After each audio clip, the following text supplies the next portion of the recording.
సాహితీ మిత్రులకు నమస్కారం. వనజా తాతినేని కథల ఛానల్కు సుస్వాగతం. విభిన్న కథల సమాహారం వనజా తాతినేని. ఈరోజు నేను వినిపించబోతున్న కథ విధ్వంస దృశ్యం. రచన జిఆర్ మహర్షి. కథ వినండి. విధ్వంస దృశ్యం. కొందరు చాలా కాలం క్రితమే మరణించి ఉంటారు, కానీ అది తెలుసుకునే అవకాశమే వారికి రాదు. తన మరణం సరిగ్గా ఎప్పుడు సంభవించిందో రామ్మూర్తికి జ్ఞాపకం రావటం లేదు. పెళ్లి జరిగినప్పుడా, ఉద్యోగంలో చేరినప్పుడా, అసలు తాను మరణించే పుట్టాడేమో. నిజమైన మనిషి ఎప్పుడైనా పుట్టాడా? బాల్యం, తండ్రి జులుం, వంటింట్లో పొగచూరిపోయిన తల్లి, కిటికీ వద్ద నిర్జీవంగా కూర్చుని బయట ప్రపంచాన్ని చూసే అక్కయ్య, స్కూల్ నుంచి ఇంటికి రాగానే అదో రకమైన భయం, హింస వాసన. తండ్రి పెద్ద పులి. తానేం చదవాలో తండ్రే నిర్ణయించాడు. చివరికి తన పెళ్ళి కూడా. శుభ్రంగా ఉన్న గది, కుర్చీలో తను, పక్కన తండ్రి, మరో ఇద్దరు మానసిక వృద్ధులు. కాఫీ కప్పు పట్టుకుని ఒక అమ్మాయి వచ్చింది. కొన్ని క్షణాల చూపుల కలయిక, వ్యాపార లావాదేవీలు పూర్తి. నచ్చింది. పెళ్లి చేసేయండి, తోసేయండి శతాబ్దాల చీకట్లోకి. అనుభూతులతో నిమిత్తం లేకుండా రెండు మాంసఖండాలు ఒకే చూరి కింద కలిసి బతకడం. మన వివాహ వ్యవస్థ పవిత్రమైనది. చెదలు తిన్న గ్రంథాల ఘోష. చిన్నప్పుడు అనుకునేవాడు, తొందరగా పెరిగి పెద్దయితే ఎవరి భయము లేకుండా స్వేచ్ఛగా ఉండొచ్చని. కానీ మనిషి పెరిగే కొద్దీ పరిపూర్ణ బానిస. ఆఫీస్కు టైం కాలేదా? భార్య కేకకు ఉలిక్కిపడ్డాడు. Office late register. బాస్ కేకలు, మెమో, ఉద్యోగంలోంచి తీసేస్తారనే భయం. ఉద్యోగులు యంత్రాల కంటే అన్యాయం. యంత్రాలకు ఉద్యోగం పోతుందనే భయం ఉండదు. కోపం, భయం, జుగుప్సలతో కూడిన ఒక భావన శరీరమంతా ప్రవహించింది. ఈరోజు ఆఫీస్ గానుగా వదిలించుకోవాలి. చొక్కా తడుముకున్నాడు. పర్వాలేదు, కొంత డబ్బుంది. నువ్విప్పుడు వీరుడివి. భుజం తట్టుకున్నాడు. బయట చిన్నగా చినుకులు. చలి చల్లగా ఉంది. క్యారియర్ కడుతున్నాను, కొంచెం సేపు ఉండండి. అక్కర్లేదు. హోటళ్లలో తింటే డబ్బు ఖర్చు. ఆరోగ్యం చెడిపోతుందని మాత్రం అనదు. వర్షం, గొడుగు తీసుకెళ్ళండి. అక్కర్లేదు, తడుస్తాను. మీకేం తడుస్తారు? తరువాత రోగము రుస్తూ చావాల్సింది నేనేగా. కొంప విషయాలు ఏమన్నా పట్టించుకుంటున్నారా? పిల్లలు అసలు చదవరు. తండ్రన్నవాడు 4 దండించాలి. తన తండ్రి గుర్తుకొచ్చాడు. మొగ్గల్ని చిదిమే తోట మాలి. వర్షం పెద్దగా రావటం లేదు, చిన్న చినుకులే. నడిచే వెళ్ళండి, రిక్షావాళ్ళు బోలెడు అడుగుతారు. పెళ్ళైన తొలి రోజుల్లో భార్య తలలోని మల్లెల్ని ముద్దాడుతూ ఎంత బాగున్నాయో అన్నాడు. అవును, మోర 2 రూపాయలు. రోజు రూపాయికే ఇచ్చేవాళ్ళు. ఇవాళ అనవసరంగా కొన్నాను. విరిగిపడిన కెరటాలు, అగ్నిసాక్షిగా కలల దహనం. బయటకొచ్చాడు. చినుకులు శరీరాన్ని ముద్దాడుతున్నాయి. తల పైకెత్తి నాలుక బయట పెట్టి ఆకాశాన్ని వెక్కిరించాడు. టపీమని 3-4 చినుకులు పడ్డాయి. పసితనంలోకి మెటామార్ఫసిస్. రోడ్డుపైకి వచ్చి ఆటోను ఆపాడు. ఆఫీస్ అడ్రస్ చెప్పాడు. ఆటో కదిలింది. విడివిడిగా భూమిని తాకుతున్న చినుకులు ప్రవాహమై మురుగులో కలిసిపోతున్నాయి. మనుషుల్లాగే. రోడ్డుపై గొడుగుల ఊరేగింపు. బట్టలు లేని 2 చిన్నపిల్లలు శరీరాన్ని చినుకులతో కప్పుకుంటున్నారు. వర్షానికి వేడెక్కిన టీ దుకాణాలు, తడిసి ముద్దవుతున్న వాల్ పోస్టర్ల హీరోయిన్ల అంగాంగాలు. ఆటో ఆగింది. భయంకర రాకాసి మృగంలా కనిపించింది ఆఫీస్ బిల్డింగ్. మరచిపోయాడు. ఈరోజు తాను ఈ మృగం నోట్లోకి వెళ్ళరాదు. మరి ఇక్కడికెందుకు వచ్చాడో తెలియదు. చిన్నప్పుడు పుస్తకాల్లో ఒక లెక్క ఉండేది. ఒక గుంజకు కట్టేసిన మేక ఎంత చుట్టుకొలతలో తిరుగుతుంది అని. వ్యాసార్థం, పరిధి, పై ఆర్ స్క్వేర్, అదంతా ఒక గొడవ. వెళ్ళిపోతుండగా తన కొలీగ్ మూర్తి వచ్చాడు. వెళ్ళిపోతున్నావేం? సెలవా? లేదు. పర్మిషనా? "ఉహుం." బాస్ అరుస్తాడేమో. వాడి మొహం.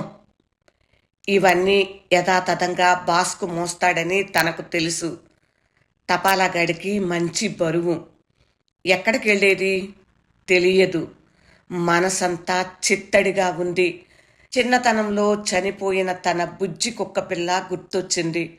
వర్షం వస్తే పొయ్యి వెలిగించటానికి అమ్మ పడే బాధ, పొగ, కన్నీళ్లు, దగ్గు, వంట బాగాలేదని తండ్రి తిట్లు అన్నీ గుర్తొచ్చాయి. శరీరంలో ఏదో తగలబడిపోతుంది. దాన్ని ఆర్పే శక్తి వర్షానికి లేదు. వర్షం ఎక్కువవుతుంది. ఎక్కడైనా ఇసుక కనిపిస్తే బావుండు. గుడి కట్టవచ్చు. నీళ్లను విరజిమ్ముతూ మారుతి కారు వచ్చి ఆగింది. తెల్లటి కారు మీద జారిపోతున్న వర్షం గట్టిగా కారును తాకటానికి చినుకు కూడా భయపడుతూ ఉంది. తలుపు తెరుచుకుంది. హలో రామ్, ఎక్కడికి? జాన్ తన చిన్ననాటి స్నేహితుడు. తెలియదు. అయితే కారెక్కు. బిడియంగా ఎక్కాడు. కారు కదిలింది. ఎలా ఉన్నావు? ప్రశ్నించాడు జాన్.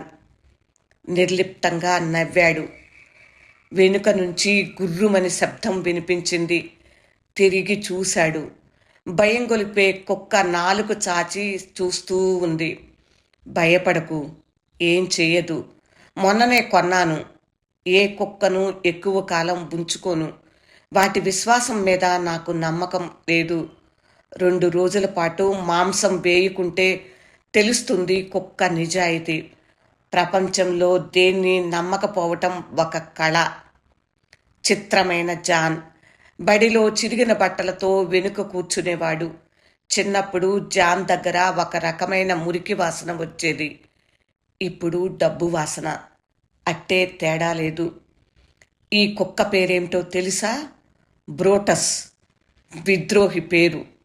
భలే వైరుధ్యం కదా. పెళ్ళున నవ్వాడు.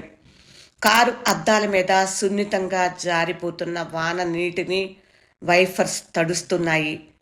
కళ్లకు కూడా వైఫర్స్ ఉంటే బావుండును, కన్నీళ్లు తుడవటానికి. ఈ వాతావరణంలో గ్లాసులు బద్దలు కావాల్సిందే అన్నాడు జాన్. బారు ముందు కారు ఆగింది. ఇద్దరూ దిగారు. వర్షం పెద్దదవుతూ ఉంది. ఆకాశం వైపు విసుగ్గా చూశాడు జాన్. ఈ వర్షమంటే భలే అసహ్యం నాకు.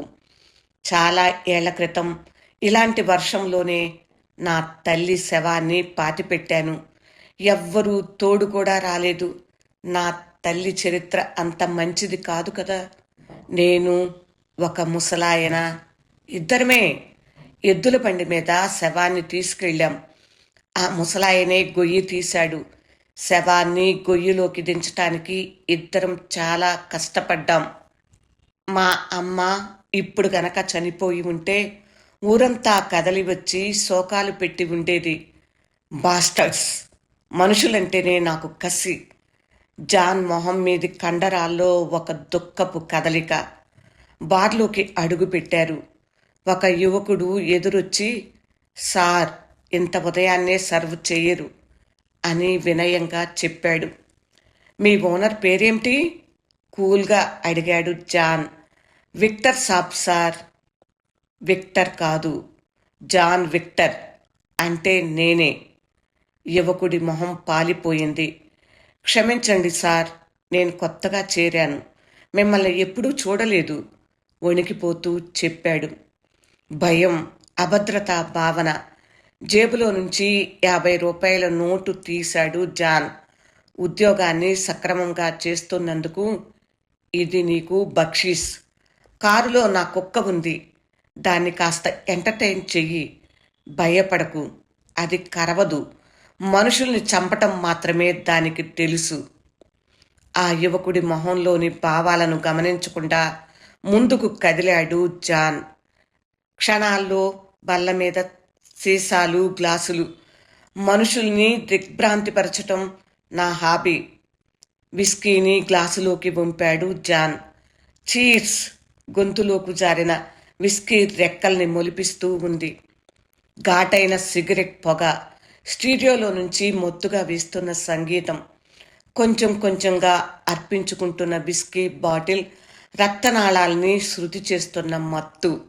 విస్కీలో సోడా మమేకమై ఆనందంతో పొంగి పొరలుతూ ఉంది. అసలు మనుషులు ఎందుకు బ్రతుకుతారు? ప్రశ్నించాడు జాన్. చిన్నప్పుడు అన్నింటికీ ముఖ్యం డబ్బే అనుకునేవాడిని. అందరూ దానికోసమే బతుకుతారని నమ్మేవాడిని. ఇప్పుడు నాకు కావలసినంత డబ్బుంది. ఒక్కరోజైనా మనశ్శాంతిగా నిద్రపోయానా? దురదృష్టం. ఎంత తాగినా మత్తెక్కదు. ఎంత దుఃఖమొచ్చినా కన్నీళ్లు రావు. అసలు నేను కన్నీళ్లే లేకుండా పుట్టానేమో. తనలో తానే మాట్లాడుకుంటున్నాడు జాన్. చాలా రోజులుగా పేరుకుపోయిన దానికి విడుదల కావాల్సి వచ్చింది. రామ్మూర్తి ఒక మీడియా, అంతే. అమ్మ పాచి పని చేసేది. రాత్రిళ్ళు గుడిసెలోకి మగవాళ్ళు వచ్చేవారు. నేను బయట కాపలా. చలిలో ఒక్కడిని వణుకుతూ పడుకునేవాడిని. పకపకలు, మూలుగులు చెవులు మూసుకున్నా వినిపించేవి. మగవాళ్ళు ఎప్పుడు వెళ్ళిపోతారా అని జాగారం. వాళ్ళు వెళితే ఇంట్లో పడుకోవచ్చనే ఆశ. వాళ్ళు తెచ్చిన రకరకాల తిండిలో మిగిలింది తినాలనే కోరిక. విస్కీలో మంచుముక్క అస్తిత్వాన్ని కోల్పోతూ ఉంది. అమ్మకు జబ్బు చేసింది. అదేం రోగమో, ఒకటే దుర్వాసన. కొంచెం కొంచెంగా చచ్చిపోయింది. ఏడుపొచ్చింది. సంతోషం కూడా. దుర్వాసన తప్పినందుకు. నగరానికొచ్చి పడ్డాను. తరిమి తరిమి కొట్టింది. కుక్కలకున్నంత భద్రత కూడా మనుషులకు లేదిక్కడ. బలముంటేనే బతుకుతాం. అలాగే బతికాను. ఒకసారి వెనక్కి తిరిగి చూసుకుంటే ఇదంతా దేనికోసం? ఎక్కడికైనా పారిపోవాలనిపిస్తుంది. మనిషి తనలోకి తాను తప్ప ఎక్కడికి పారిపోగలడు? జ్ఞాపకాల వేట కుక్కలు నిరంతరం తరుముతూనే ఉంటాయి. తలుపు దగ్గర చిన్న అలికిడి. జాన్ ఒక్కసారిగా అలర్ట్ అయ్యాడు. జేబులో ఉన్న రివాల్వర్ మీద చెయ్యి వేశాడు. కండలు తిరిగిన ఒక వ్యక్తి లోపలికి వచ్చాడు. నమస్తే జాన్ సాబ్. రా మస్తాన్. జాన్ మొహంలో చిరునవ్వు. మస్తాన్ అనుమానంగా రామ్మూర్తి వైపు చూశాడు. మనవాడే. ఫికర్ వద్దు. హాని తలపెట్టడానికి కూడా కొంచెం ధైర్యం ఉండాలి. వెళ్ళిన పని ఏమైంది? ఒక గ్లాస్లో విస్కీ పోసి మస్తాన్ ముందు పెట్టాడు జాన్. కష్టం సార్. వాడు లొంగడు, చెప్పాడు మస్తాన్. జాన్ మొహంలో అసహనం. ప్రతి మనిషికి ఒక రేటుంటుంది మస్తాన్ అన్నాడు.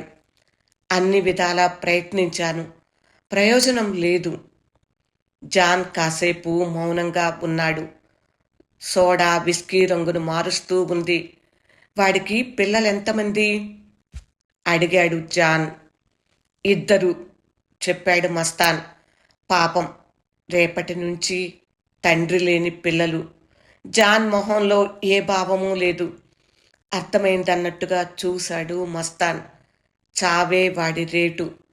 మన ట్రక్కు తీసుకెళ్ళు. Hit and run. మన చేతులకు మట్టి అంటకూడదు. ఒక మనిషి చావు గురించి వాళ్ళిద్దరూ అంత తాపీగా మాట్లాడుకుంటూ ఉంటే ఆశ్చర్యము, భయము ఒకేసారి కలిగాయి రామ్మూర్తికి. విస్కీని పూర్తి చేసి వస్తాను అంటూ లేచాడు మస్తాన్. ఆల్ ది బెస్ట్ అన్నాడు జాన్. స్టీరియోలో మ్యూజిక్ ఆగిపోయింది. సుఖపడటానికి రాత ఉండాలి. చంపటం అంటే నాకేమైనా సరదానా? నీతి నిజాయితీ అంటూ వాగాడు. అసమర్థుల పదజాలం. ప్రాణం చాలా విలువైనది జాన్. ఒక మనిషి చుట్టూ ఎన్నో జీవితాలు, అనుబంధాలు, స్నేహాలు, ఆత్మీయతలు ఉంటాయి.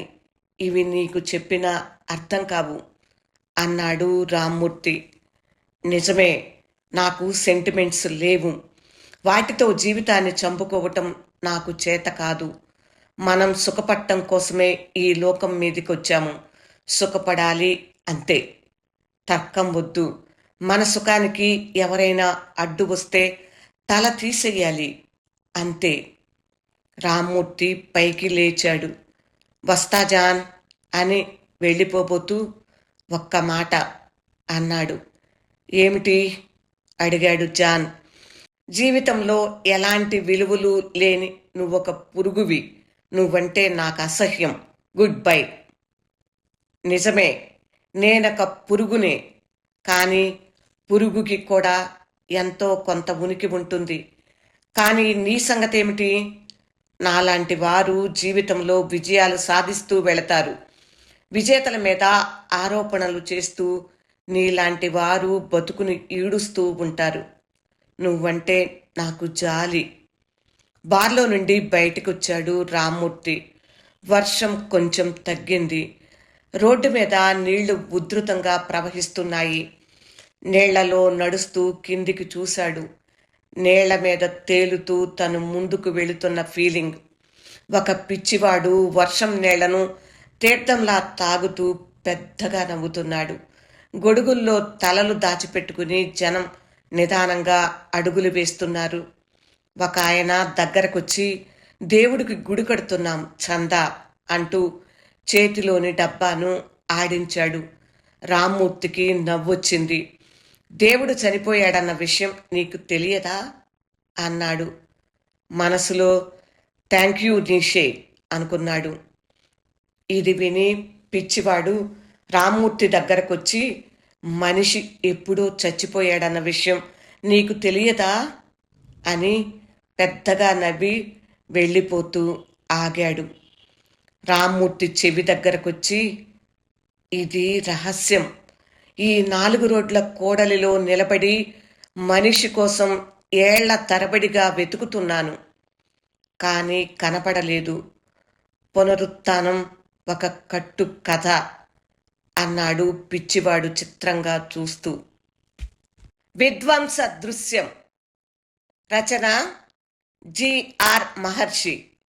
ఈ కథ 1992 ఆంధ్రప్రభ వారపత్రికలో ప్రచురితమైనది. ఫ్రెండ్స్, ఈ కథ విన్నారు కదా? ఎలా అనిపిస్తుంది? ఈ కథపై మీ స్పందనని కామెంట్ బాక్స్లో తెలియచేయండి. ఈ కథ నచ్చినట్లయితే లైక్ చేయండి. ఇంకా మీ ఫ్రెండ్స్కి, బంధువులకి షేర్ చేయండి. ఇంకా నా ఛానల్ సబ్స్క్రైబ్ చేయనట్లయితే సబ్స్క్రైబ్ చేయండి. ఈ కథ నాకు బాగా నచ్చింది, అందుకే మీకు వినిపించాను. ఈ కథను వినిపించటానికి అనుమతినిచ్చిన జిఆర్ మహర్షి గారికి హృదయపూర్వక ధన్యవాదాలు. విభిన్న కథల సమాహారం వనజ తాతినేని. కథ పూర్తిగా విన్నందుకు మీ అందరికీ హృదయపూర్వక ధన్యవాదాలు. మళ్ళీ మరొక మంచి కథతో మీ ముందుకు వచ్చేస్తాను. ఉంటాను మరి. నమస్తే.